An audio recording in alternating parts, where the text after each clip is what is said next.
Don't you wanna go to the place to be? Something with the family. Something to your ladies' recipes. Won't you and the family come and hang with Kandi and the Gang?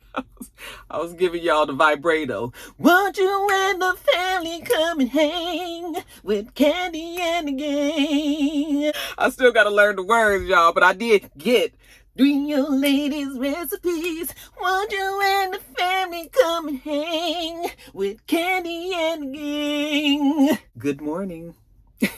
It's Rox coming to you today with a review for Kandi and the Gang, Season 1, Episode 3. So let's get to it, shall we? All right, you guys, so the show opens where it ended last week, which was with Tauren and Philip, having a confrontation. And it didn't end well, actually. Tauren actually was very sarcastic with Philip, which I appreciated because you guys know that Philip gets on my nerves. So I like the fact that Tauren was able to kind of match him asshole for asshole. And I don't know. You guys were talking about the chain of command. Even Philip did mention that. I do get that it would be annoying to be put in place as a manager, a general manager of a restaurant, and then the higher ups are kind of sidestepping my authority by bringing people in, but not, letting me at least meet the person. So I do get that Philip would be kind of irritated with that. That's just one more thing of the check off of the things that is wrong with Kandi and the Gang. Old Lady Gang, and that's why he's, annoyed. So I do get that. I just don't know about Philip's approach because it's not really Tauren's problem. Tauren probably would have done well trying to introduce himself to Philip. Okay. You just kind of going on along, this man exists, you see him sitting there, you don't say anything. But I still feel like the bigger problem is with Kandi and Don, because they should have really been the ones that brought him in properly, so yeah. But that whole conversation, I was just like, oh God, he's just child Philip. So of course, when Kandi comes down to the OLG, Tauren wants to talk to her. At the same time, we see Philip going to go talk to Don.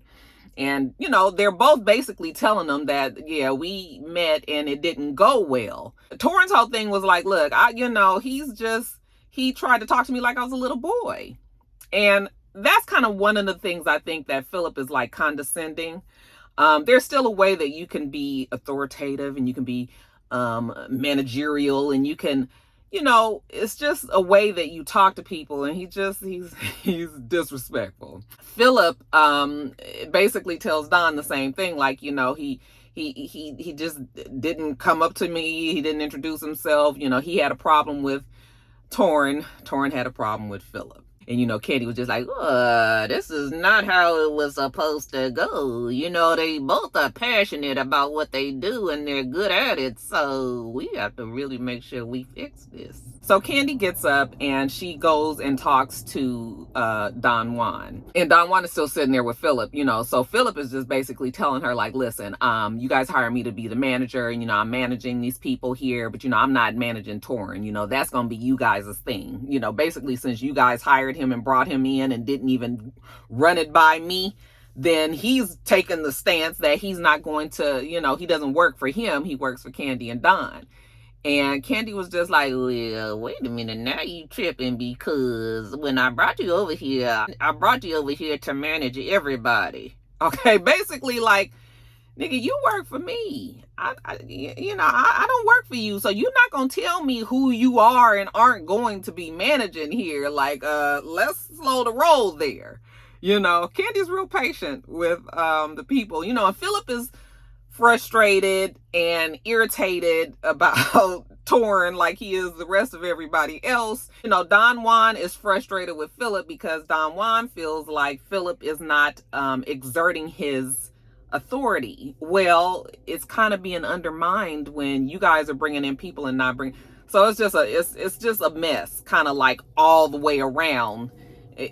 People need to change the way that they think. Of course, Philip, he doesn't like what Kandi has told him, but what can he do? I mean, you either gonna stay here and manage everybody, or you don't have a job. I mean, and I would imagine if he said he's not gonna work there, he ain't gonna work over at the steakhouse either. So he's just gonna have to get it into gear. This is one more irritation that he's gonna have to deal with. Later on, we see Tauren. Tauren goes over to Patrick's house. Patrick and Melvin's place. You guys remember those two lived together behind the restaurant in the apartment. And Patrick is trying to get the place all done up, spruced up for he just wants it to look a certain kind of way. I said, does Melvin have any kind of say in this? Okay.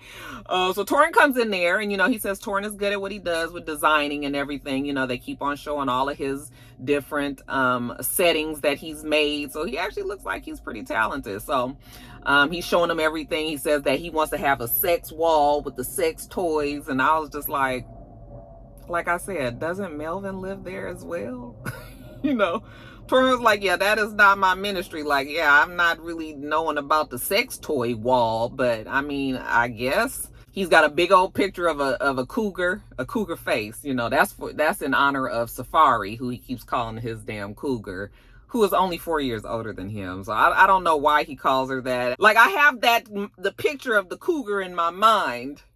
And so, like, when he's saying that she's only 4 years older than him, I was like, she's not a fucking cougar. Quit calling that girl that. But anyway, he wants to put that picture up on the wall too. I think Patrick thinks this is his own place. And Tauren says, okay, he gonna do what it does. And then after that, Patrick's gonna have a housewarming. Okay, and he wants Tauren to be the designer, the decorator / designer for that as well. It's the weekday lunch rush.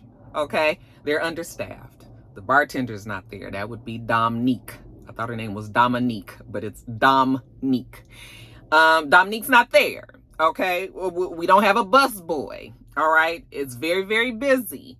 When you're understaffed in a super busy restaurant, then everybody is kind of running around doing jobs that they aren't, hired to do. But you just chip in, you do what you got to do, especially in a kind of like, this is sort of like a mom and pop, So everybody kind of just has to get in where they fit in and do the best that they can and get through the rush hour. But where is the bartender?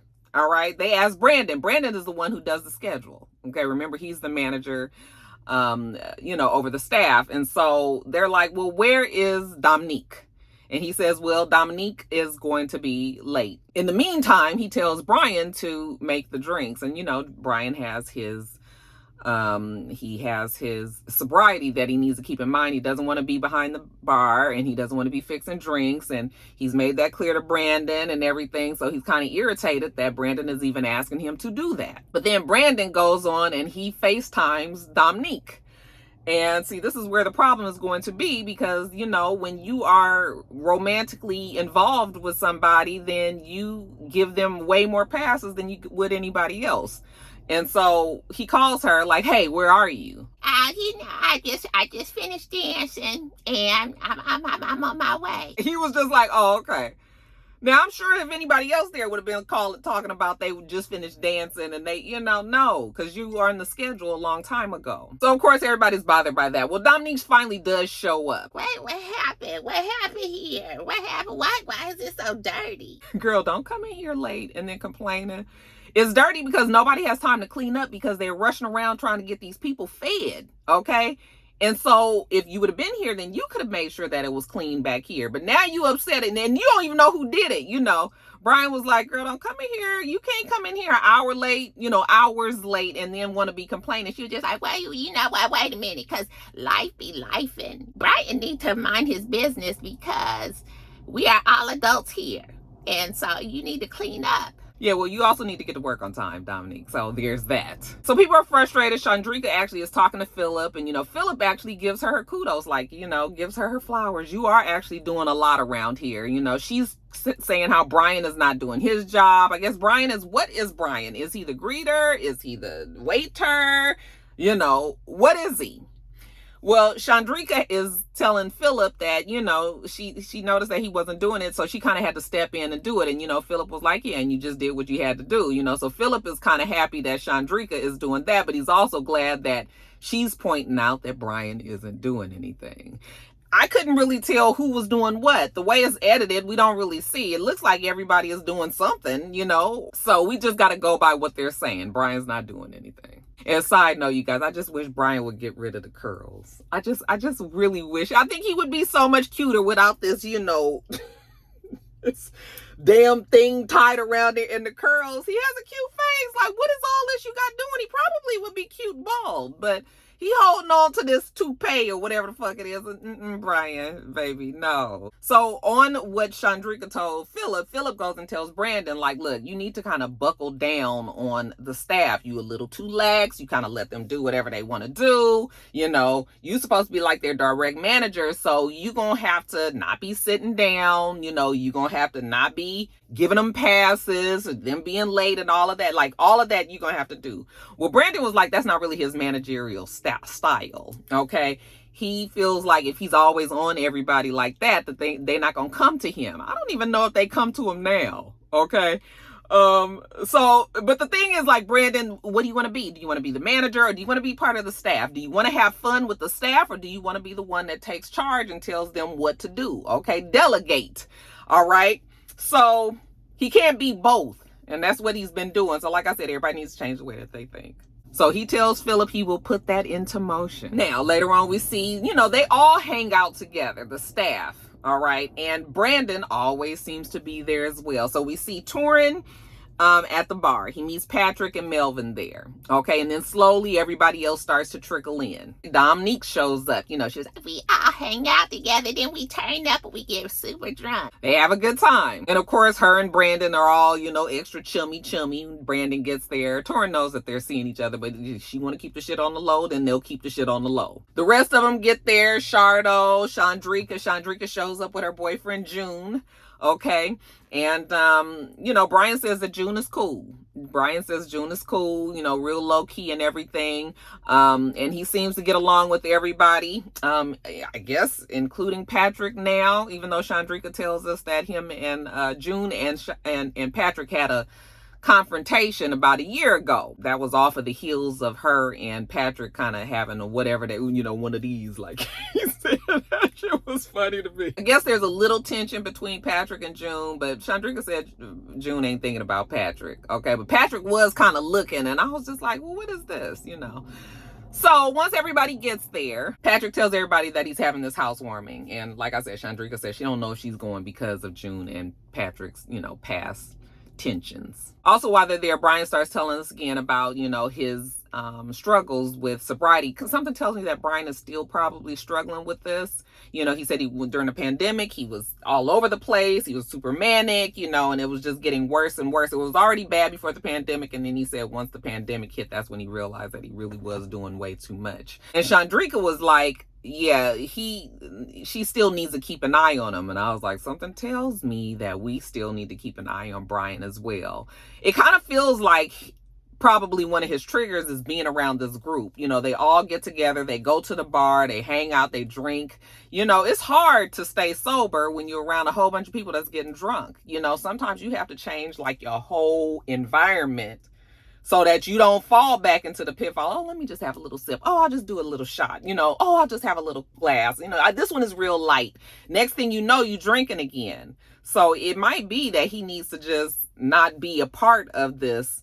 But that's going to be hard for him because they are all very close and friendly and social. And, he's this is going to be tough for him. So I think Brian is, I don't know, you guys. What do you guys think? Do you guys think that Brian is totally out the woods?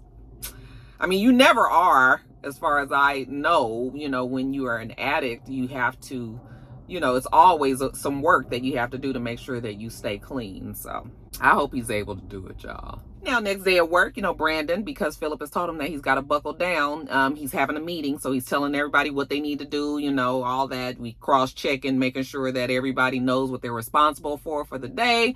Then we have prayer, and then we get started with the day at the OLG. Now, Brandon and Brian. Well, Brandon, Brian, and who else was that at the at the bar? Was it Tauren? Anyway, I'm not sure who it was, but I know it was Brian and somebody else. They were sitting at the bar.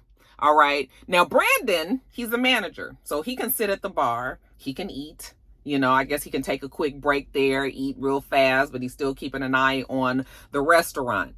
But as far as the rest of the employees there, they have been told not to sit at the bar. In my opinion, really nobody should be sitting at the bar, including the manager. Okay. If you need to take a break, just take it in the back, you know, sit down and all. But I guess because he's still feeling like he needs to see, I've never really worked in a restaurant. I worked in a fast food place, but I haven't worked in a restaurant. So I don't know. I have seen managers at the bar. I will say that. So maybe that is something that is normal in the restaurant scene. If I have rock stars out there who work in that, you know, who work in a restaurant or a bar or a lounge or something, y'all put me up on game. But they looking at Brandon like, oh, he gets to sit at the bar, so why can't we sit at the bar? You know, well, Brandon is a manager, but see, that's the problem. Brandon has blurred the line, so he hangs out with them and all of that, and so they kind of look at him as their equal when he's not. Okay, he's part of the managerial staff, so that's why there's problems there, because everybody is just kind of hanging. Everybody's having a good time. We all friends and all this. But then when you want to call the ranks on people, then you got all this pushback. So when so Brandon tells them that they need to get up, and they was just sort of like, you was just sitting at the bar too. He's like, well, I'm the manager. I can sit wherever I want. Okay. So he feels like they're being, you know, Brian was being subordinate. Because Brian was really the one that was like kind of teasing him back and was just like, why can't we sit here? You was sitting there. So Brandon goes to tell Philip. And Philip already don't like Brian. Philip don't really like none of them. Okay, but he don't like Brian because he feels like he doesn't do anything. Again, we don't see what Brian is or isn't doing. So we got to go by what Philip says. If Philip says Brian doesn't do anything, he didn't even want him to come back. He, you know, it was a problem for him to come anyway. He just doesn't listen. So then Philip goes and he tells Don Juan. And Don Juan knows that there is probably an issue with Brian, but Don Juan also has an issue with Philip. Don Juan feels like he's tired of always having to step in with Philip, you know, command your staff. Well, Don, come on, you guys have to give him the tools, okay? You need somebody that really, really understands. First of all, maybe Don and Kandi need to not be so hands-on inside of the restaurant. And maybe they really need to have somebody who knows how to run a restaurant like really, really well. Like, I mean, Philip is the general manager. Can you have somebody that's over the general manager that comes there and kind of helps him, supports him? Or is the general manager the end all be all? Like, he's the one that's there. I don't know, but they either need to be fully in there or they need to be fully out and let Philip do his job. Okay. But it's hard because he came in so gangbuster and ready to just go off on everybody. You know, I don't know, you guys, it is a mess. You know, Philip is telling him that he can't manage Brian. He can't manage Brian. So Don Juan was like, okay, we're going to have we have time to have a meeting. Yes, let's have a meeting. Let's take care of this right now. Okay. Another problem that I have, you guys are having a meeting when it's already going to be a problem. You know that you're having a problem with the employee. Why are we having this meeting in the middle of the fucking restaurant where everybody is sitting around? Like, you know, you see you're reprimanding somebody. They shouldn't have to be subjected to that in front of the damn rest of the restaurant, right? So anyway, they on the corner, they talking over here. So when Philip and Brian, they get to fussing because Philip is saying Brian ain't doing nothing, you know, and all of that. And because he not doing nothing, he don't listen to managers, you know, he is suspended as of, you know, immediately. And Brian was like, based on what? Real loud. Everybody in the restaurant turns around like, what the fuck is y'all yelling about? Well, based on that, because you're unprofessional. Okay, but like I said, if you knew that it could go here, shouldn't it be in the fucking restaurant in the first place? So then Don is like, okay, you know what, Brian, come take a walk with me. Don is trying to explain to Brian that, you know, you cannot be sitting up here yelling and screaming, first of all, in the restaurant. Secondly, at your manager, like, you know, you need to know your place. So yes, you do need to go. All right, you need to calm down. All right, so Brian, he leaves.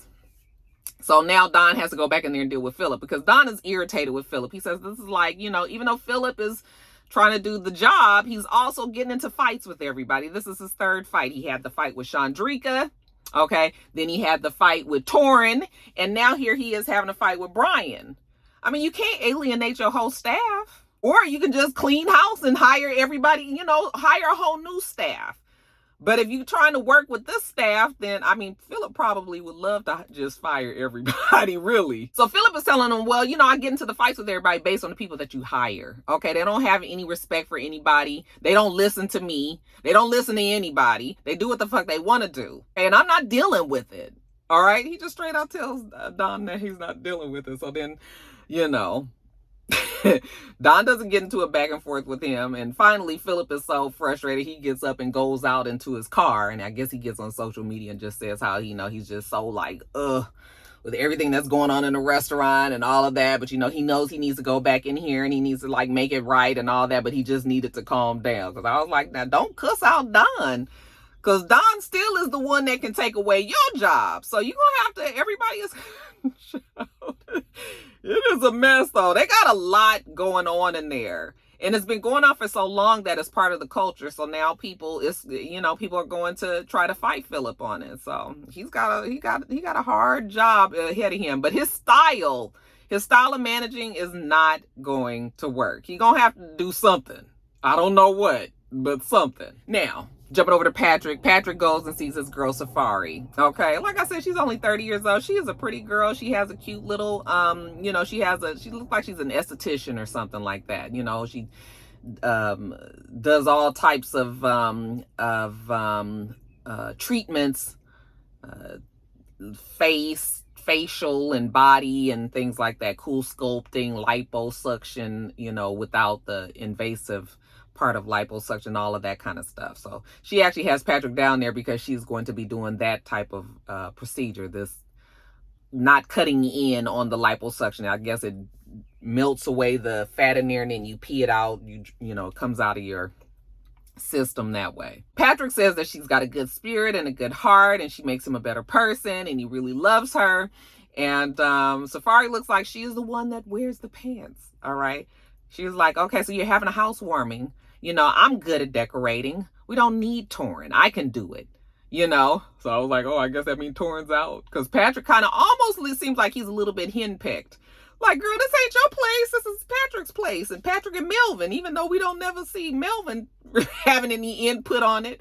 But she has spoken. Yeah, we don't need him. I'm going to be the one to do the decorating. Who all coming? Well, he invited Chandrika. Well, she don't think that's a good idea either. Okay, well, Chandrika already said that she wasn't coming, but Patrick don't know that. She, as far as she concerned, Chandrika don't need to be there either. Well, I guess Chandrika ain't gonna be there. Well, Chandrika wasn't gonna be there anyway. The producers asked Patrick, was he whipped? And he said no. I was like, either whipped or henpecked. Which one y'all think it is? Now, jumping over to the OLG. Okay, over at, I'm not sure whose house this was, but we're gonna have a swim day. Okay, where Chandrika's actually gonna come over and teach the old ladies water aerobics. So everybody comes over and we gonna put our bathing suits on and we're going to get in the pool. Kandi was just like, well, at first I wanted Chandrika to teach the kids how to swim, but then I thought maybe she could have this aerobics class for the old ladies. So they all get out there in the water, boy. That Mama Joyce was pumped, wasn't she?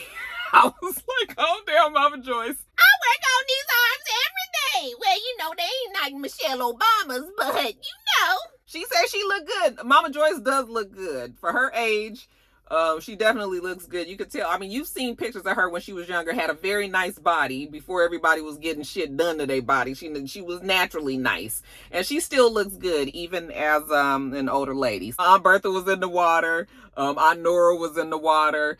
Kandi, Dominique, Chandrika, but Bertha was just like, she getting out the water. I got better things to do than be in the water. I know how to take a bath. So then they all get out of the water, they sit down, they gonna have food and just sit there, talk. Chandrika and Dominique getting Kandi up to speed on what's been going on in the restaurant. Brian got suspended. What?